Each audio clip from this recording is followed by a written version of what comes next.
Unified 911, anong matutulong namin sa'yo? Anya ti maitulong mi ken kapo. Anong may tatabang ko sa Unsay imo? akong ikatabang nimo? Ngini makadabang na misal ka no. Sa anumang wika o dialekto, may tulong na darating sa iyo.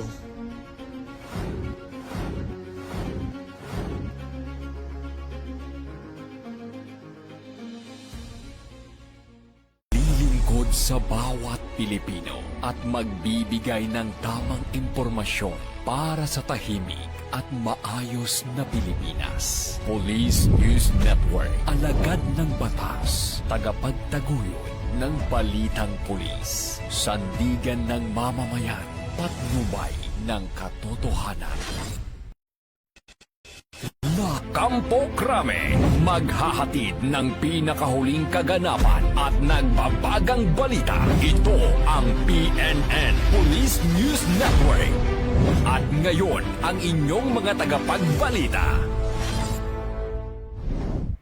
Magandang araw, bagong Pilipinas. Ako ang inyong alagad ng batas, tagataguyod ng Balitang Pulis. Ako po si Patrolwoman Fe Octaviano. At NUP John Michael Cabalquinto, maghahatid sa inyo ng tamang balita, kwento ng pulis at serbisyo para sa mamamayan.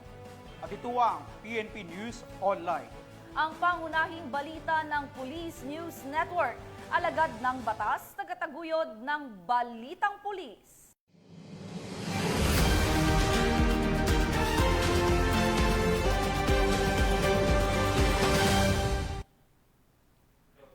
Narito ang mga balitang hatid ng ating PNN correspondents mula sa iba't ibang panig ng bansa.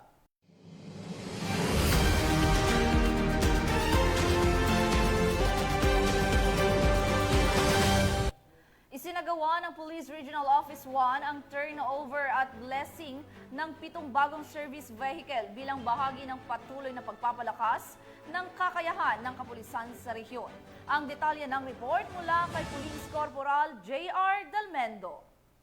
Ni Police Brigadier General Dindo R. Reyes, Regional Director ng Police Regional Office 1, ang seremonyal na turnover at blessing ng 5 light personal carriers at 2 light transport vehicles na inilaan para sa La Union Police Provincial Office noong Disyembre 17, 2025. Isinagawa ang aktibidad sa PRO1 Auditorium, Cab Brigadier General Oscar M. Florendo, Parian, lungsod ng San Fernando, La Union. Sa kanyang mensahe, bigyang din ni Police Brigadier General Reyes na ang naturang turnover ay hindi lamang pamamahagi ng mga kagamitan, kundi isang malinaw na patunay ng patuloy na pagsisikap ng Philippine National Police na paigtingin ang kahandaan sa operasyon, kakayahan sa paggalaw at kahusayan sa pagpapatupad ng tungkulin ng kapulisan sa rehiyon. Ayon pa sa kanya, ang mga sasakyang ito ay mahalagang kasangkapan sa pagpapanatili ng kapayapaan, pagpapatupad ng batas at pagtitiyak ng kaligtasan ng komunidad. Dagdag niya, ang mga ito ay sumasagisag sa tiwalang ipinagkaloob ng mamamayan sa mga pulis, kaya nararapat lamang na gamitin ang mga ito ng may integridad, professionalismo at buong dedikasyon. Gayon din ang maayos na pangangalaga bilang katuwang sa pagtataguyod ng isang mas ligtas na rehiyon. Nagpahayag din ng taus-pusong pasasalamat ang Regional Director kay Chief Philippine National Police Police Lieutenant General Jose Melencio Sinartates Jr. sa patuloy nitong suporta at advokasya na palakasin ang kakayahan at deployment ng mga unit ng kapulisan sa buong bansa. Hinimok niya ang lahat ng kawani ng PNP na patuloy na magkaisa, magtulungan at maging tapat sa serbisyo bilang susi sa pagkamit ng kapayapaan at kaunlaran. Samantala, ang isinagawang blessing ng mga sasakyan ay sumasalamin sa pagkilala ng PNP sa patnubay ng puong may kapal sa kanilang misyon na higit pang nagpapatibay sa kanilang paninindigan sa serbisyo, pananagutan at dedikasyon sa pangangalaga ng kapayapaan at kaayusan sa Ilocos Region. Mula dito sa Ilocos Region, ito ang inyong PNN Correspondent, Police Corporal J.R. Dalmendo, alagad ng batas, tagataguyod ng Balitang Pulis. Maraming salamat, Police Corporal Delmendo. Mahigit 1 milyong pisong halaga ng hinihinalang shabu ang nasamsam ng Bicol Police mula sa isang high-value individual sa isinagawang buy-bust operation sa Naga City. Yan ang tinutukan ni Patrolwoman Vanessa Sol.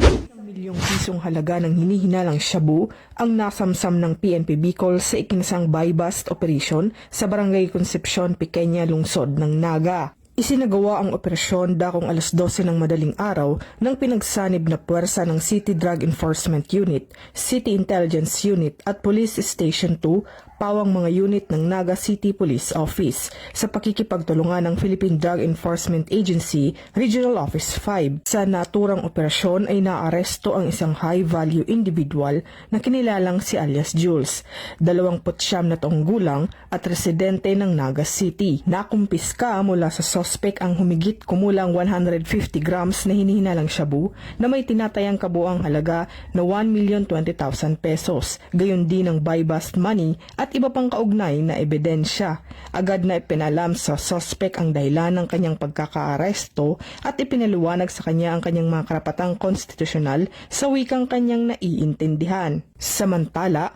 pinuri ni Police Brigadier General Erosito N. Miranda, Acting Regional Director ng Police Regional Office 5, ang operating team sa kanilang dedikasyon at mahusay na pagsasagawa ng operasyon. Hinikayat din niya ang kapulisan na ipagpatuloy ang kanilang masigasig na pagsisikap upang tuluyang masugpo ang iligal na droga sa rehiyon ng Bicol at mapanatili ang kapayapaan at kaayusan sa komunidad. Mula dito sa Legazpi City, Albay, ako ang inyong PNN correspondent, Patrolwoman Vanessa Sol, alagad ng batas, tagataguyod ng Balitang Pulis.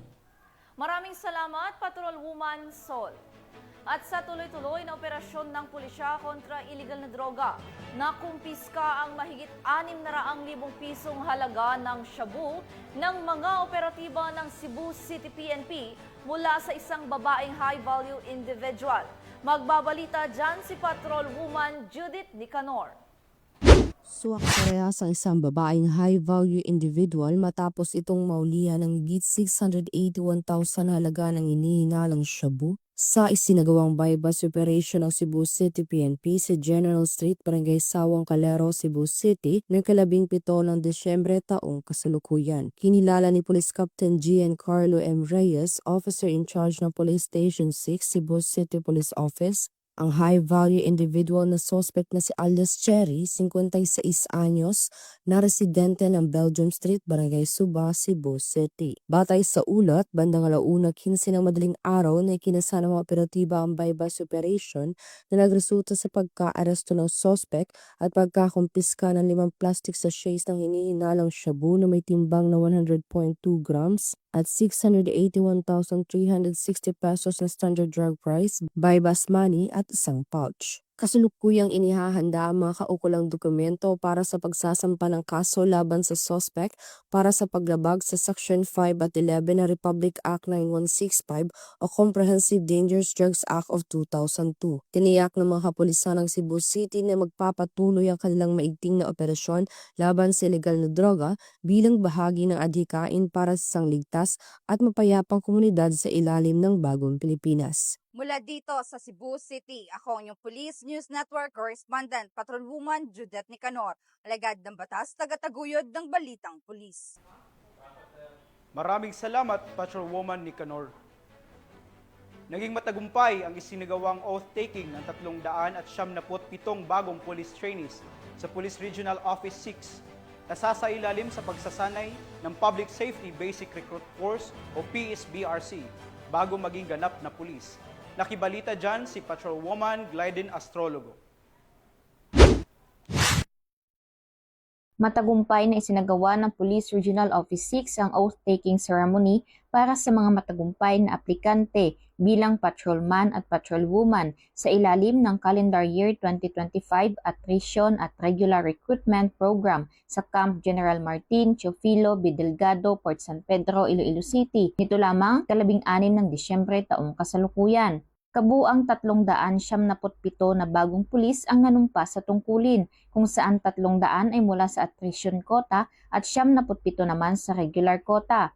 Ang bilang na ito ay malaking dagdag lakas sa hanay ng kapulisan sa Western Visayas upang mas mapalakas ang presensya ng pulisya at masiguro ang kaayusan at kaligtasan ng publiko. Pinangunahan ng seremonya ni Police Brigadier General Josefino Diligan, Regional Director ng Pro-6, na siyang nag-administer ng panunumpa at formal na tumanggap sa mga bagong patrolman at patrolwoman bilang bahagi ng Philippine National Police. Sa kanyang mensahe, binati ni Police Brigadier General Ligan ang mga bagong pulis at binigyang diin na ang kanilang sinumpaang tungkulin ay hindi lamang isang trabaho, kundi isang panghabang buhay na pananagutan na magsilbi ng may integridad, disiplina at paggalang sa karapatang pantao. Ipinaalala rin niya na ang pagsusuot ng uniforme ng PNP ay kaakibat ng sakripisyo, malasakit at matibay na dedikasyon sa paglilingkod sa bayan. Dumalo rin sa okasyon ng mga miyembro ng Pro-6 Command Group, regional staff, pati na ang mga pamilya at mahal sa buhay ng mga bagong pulis na sumasalamin sa mahalagang papel ng suporta ng pamilya sa hamon ng propesyon sa pagpapatupad ng batas. Sa kabuuan, muling pinatutunayan ng Pro-6 at ng PNP ang kanilang matatag na paninindigan sa paghubog ng isang profesional, disiplinado at makataong kapulisan, isang pwersang patuloy na nagsisilbi ng tapat at handang magsakripisyo para sa kapakanan at seguridad ng sambayanang Pilipino. Mula dito sa Police Regional Office 6, ako ang inyong Police News Network Correspondent, Patrolwoman Glidel Astrologo, alagad ng batas, tagataguyod ng Balitang Pulis. Maraming salamat, Patrolwoman Astrologo. At yan ang mga balitang nakalap ng ating PNN correspondents mula Luzon, Visayas at Mindanao.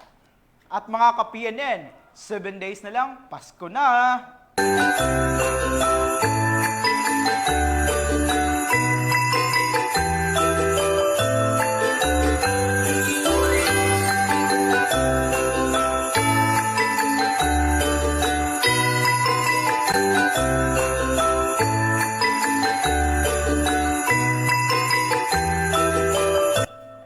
Sa ngalan ng pamunuan ng Philippine National Police sa pangunguna ni Acting Chief PNP, Police Lieutenant General Jose Milencio C. Nartates Jr. at sa pamumuno ni President Ferdinand Bongbong Marcos Jr., kami ay maglilingkod sa bawat Pilipino at magbibigay ng tama at balanseng balita. Mula rito sa tanggapan ng tagapag-ugnay ng Pambansang Pulisya kung inyong alagad ng batas, tagataguyod ng Balitang Pulis. Ako po si Patrolwoman Fe Octaviano. At ako naman po, NUPJM Cabal Quinto, maghahatid ng tamang balita, kwento ng pulis at serbisyo para sa mamamayan. At ito ang PNP News Online.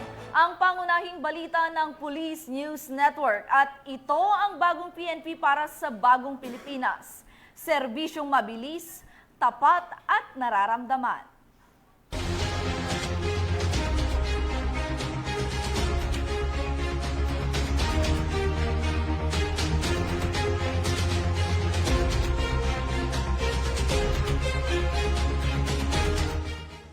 Police News Network, alagad ng batas, tagapagtaguyod ng Balitang Pulis.